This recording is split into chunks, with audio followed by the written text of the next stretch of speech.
రాప్తాడు పర్యటనలో ఉద్దేశపూర్వకంగానే గొడవలు సృష్టించేందుకు మాజీ సీఎం జగన్ ప్రయత్నించారని హోంమంత్రి అనిత విమర్శించారు. 2 రోజుల నుంచే పక్కా ప్రణాళికతో వ్యవహరించారన్నారు. గొడవలు జరిగే అవకాశం ఉందని నిఘా వర్గాల సమాచారంతోనే 1100 మంది పోలీసులతో భద్రత ఏర్పాటు చేసినట్లు తెలిపారు. అయినా డబ్బులిచ్చి వైకాపా కార్యకర్తల్ని భారీగా రప్పించి పోలీసులపై దాడికి దిగారన్నారు. అతను ఒక ఎక్స్ సీఎం అన్న ఒకే ఒక కారణంతో ఆయన టూర్ ప్రోగ్రాం గురించి మాట్లాడినప్పుడు మేము చాలా క్లియర్గా 1100 మంది అప్రాక్సిమేట్లీ 1100 మంది పోలీస్ బలగాల్ని డిఎస్పీ స్థాయి నుంచి రోప్ పార్టీస్ వరకు అంటే ఏపీఎస్పీ బెటాలియన్స్ వరకు దగ్గర 1100 మంది పోలీసులను పెట్టాం. అంటే మీరు అనుకోవచ్చు ఒక ఎక్స్ సీఎంకి 1100 మంది పోలీసులు ఎందుకండి అని. కానీ అతను వెళ్తున్న ప్రాంతం చాలా సెన్సిటివ్ ప్రాంతం.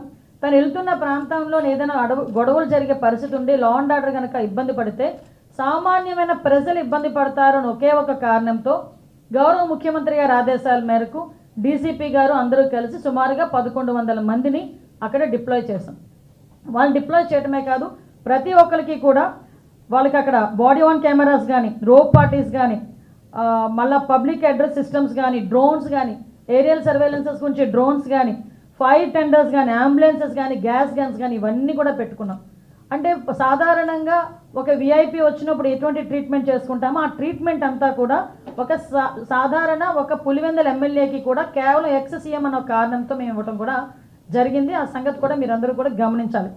అదేవిధంగా సుమారుగా 7/4/2025 అంటే నిన్న ఇన్సిడెంట్ కన్నా మొన్న ఎస్పీ గారు చాలా క్లియర్గా కూర్చుని ఒక మీడియా ద్వారా వాళ్ళని పర్సనల్గా కూడా వైసీపీ నాయకుల్ని పిలిపించి ప్రాబ్లం ఎదురయ్యేటట్టుంది, ఎక్కువ మందిని మీరు మొబిలైజ్ చేయడం, వాట్సాప్స్లో కూడా ఇంతమంది రండి అంతమంది రండి, పోలీసులు కనుక మిమ్మల్ని అడ్డుకుంటే నడుచుకొని రండి లేకపోతే పరిగెత్తుకుంటూ రండి అని చెప్పి వాట్సాప్లో కూడా మెసేజ్లు చాలామంది వైసీపీ నాయకులు రెచ్చగొట్టే ధోరణిలో అవన్నీ పెట్టారు.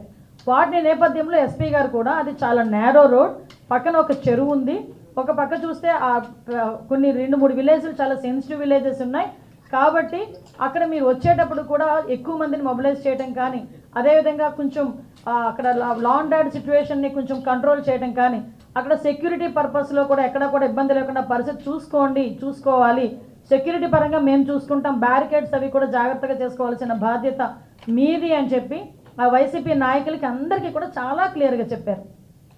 ఆఖరికి హెలీప్యాడ్ దగ్గర వేసిన బ్యారికేడ్స్ కూడా చాలా ఎందుకు పనికిరాకుండా ఇలా గట్టి కదిపితే పడిపోయేటట్టుగా ఉన్నాయన్న సంగతి మా డిపార్ట్మెంట్ వాళ్ళు ఎవరైతే అక్కడ బ్యారికేడ్స్ వేశారో వాళ్ళకి కూడా చెప్పడం జరిగింది. అంటే ఇక్కడ ఇవన్నీ ఒకసారి మనం అబ్జర్వ్ చేసుకుంటే డాట్ కనెక్ట్ చేసుకుంటే కావాలని అక్కడ ఒక సీన్ క్రియేట్ చేయడానికి, లా అండ్ ఆర్డర్ విషయంలో అక్కడ గవర్నమెంట్ ఫెయిల్ అయిందని చెప్పడానికి ఒక ముందస్తు ప్రణాళికను ఏర్పాటు చేసుకొని అక్కడ వైసీపీ నాయకులు కానీ ఎవరు ఆధ్వర్యంలో చేశారు, ఒక క్రిమినల్ పాలిటిక్స్లో ఉంటే ఎలాంటి ఆలోచనలతో ముందుకు వస్తారో అలాంటి ఆలోచన కలిగిన జగన్మోహన్ రెడ్డి ఆధ్వర్యంలో అక్కడున్న వైసీపీ నాయకులు కూడా యథా రజ తదా ప్రజ అన్నట్టుగా వాళ్ళు చేసిన పరిస్థితి. ఇవే కాకుండా హెలీప్యాడ్ దగ్గర సుమారుగా 250 మంది పోలీసులను పెట్టామండి ఒక్క హెలీప్యాడ్ దగ్గర. మీరు హెలికాప్టర్ ల్యాండ్ అయిన తర్వాత పోలీసుల్ని కూడా తోసేసి పోలీసుల మీద కూడా దాడి చేసి ఈ రోజుకి కూడా కొంతమంది కానిస్టేబుల్స్ గాయాలు పాలై హాస్పిటల్లో ఉన్నారు. అంటే మేము అక్కడ కనుక గట్టిగా మాట్లాడి గట్టిగా మేము ఏదైనా ప్రొటెక్ట్ చేస్తే పోలీసులు మమ్మల్ని అడ్డుకున్నారు అంటారు.